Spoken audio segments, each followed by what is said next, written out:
नमस्कार, जनभावना टाइम्स में मैं पारिजात आपका स्वागत करता हूं। देश में 48 साल बाद वर्ल्ड डेयरी समिट का आयोजन किया जाएगा। इसी साल सितंबर में 4 दिवसीय आयोजन होने वाला है, जो कि डेयरी क्षेत्र के इस वैश्विक सम्मेलन में 40 देशों के प्रतिनिधित्व के साथ संपन्न होगा। यानी कि 40 देशों के प्रतिनिधि इसमें हिस्सा लेंगे। केंद्रीय मत्स्य पालन और पशुपालन एवं डेयरी राज्य मंत्री डॉक्टर संजीव कुमार बालियान ने कहा है कि 12 से 15 सितंबर के बीच ग्रेटर नोएडा में आयोजित होने वाला ये सम्मेलन कोरोना के बाद होने वाला पहला फिजिकल प्रोग्राम होगा, जो कि ऑनलाइन नहीं होगा, सामने सामने होगा।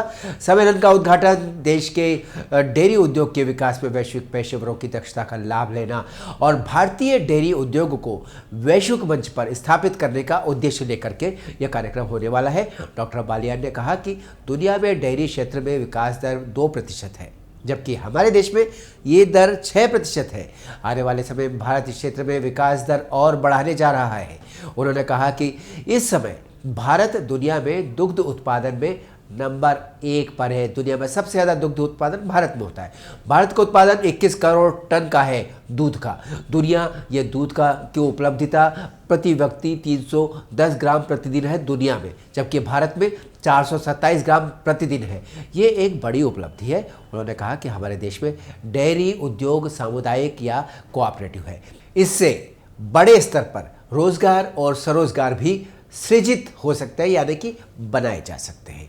राष्ट्रीय डेयरी विकास बोर्ड के चेयरमैन और आईडीएफ के इंडियन नेशनल कमेटी के सदस्य सचिव मीनेश शाह ने कहा कि हमारे देश में डेयरी उद्योग कितना महत्वपूर्ण है। उन्होंने इस बात की जानकारी दी। उन्होंने कहा कि 8 करोड़ किसान इससे जुड़े हुए हैं।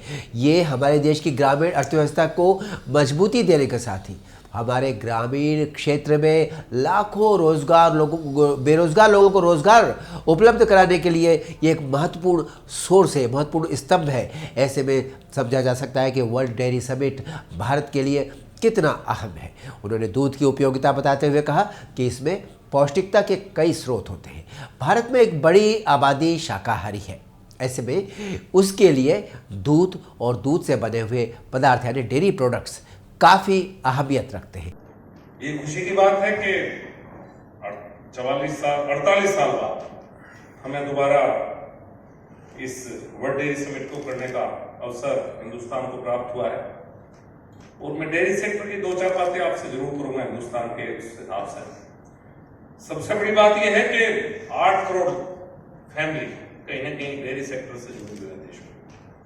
और मुझे लगता है कि पूरी दुनिया में शायद 8 करोड़ जुड़े होंगे और 8 करोड़ हिंदुस्तान के किसान इससे जुड़े हुए हैं। और किसान ही नहीं, ज्यादातर छोटा किसान और लैंडलेस फार्मर जिसके पास जमीन नहीं है, वो डेयरी से जुड़ा हुआ है। और कई बार हम लोगों का ध्यान नहीं होता कि पूरे जो देश में मिल्क प्रोडक्शन है, जो मिल्क दूध की कीमत है, वो करीब 8.5 लाख करोड़ है।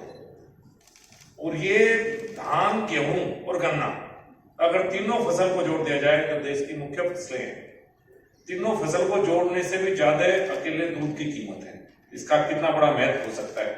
और 8 करोड़ परिवार जिससे जुड़े हुए हों, तो हमारे लिए आप कह सकते हैं रोजगार का सबसे बड़ा साधन भी, जो दुनिया के दूसरे देशों में शायद नहीं है, दूध ही है। पूरी दुनिया में ग्रोथ रेट इस सेक्टर की मात्र 2% है और हमारे देश में करीब 6% है। ये भी बहुत दुनिया से अलग है। और मुझे लगता है कि आने वाले समय में शायद ये और ज्यादा ग्रोथ रेट और होगी।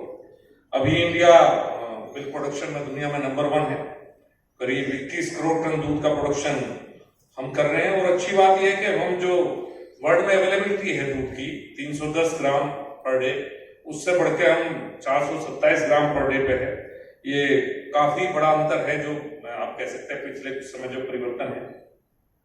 और सबसे बड़ी बात है कि इंडिया का जो डेयरी है वो कोऑपरेटिव बेस्ड डेयरी है।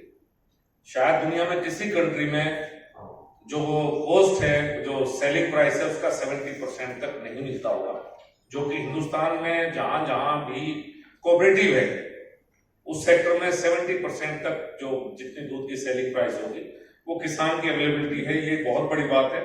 देखते रहिए जनभावना टाइम्स। मिलते हैं अगले अपडेट के साथ। अभी हम लोग आपसे अनुमति। नमस्कार।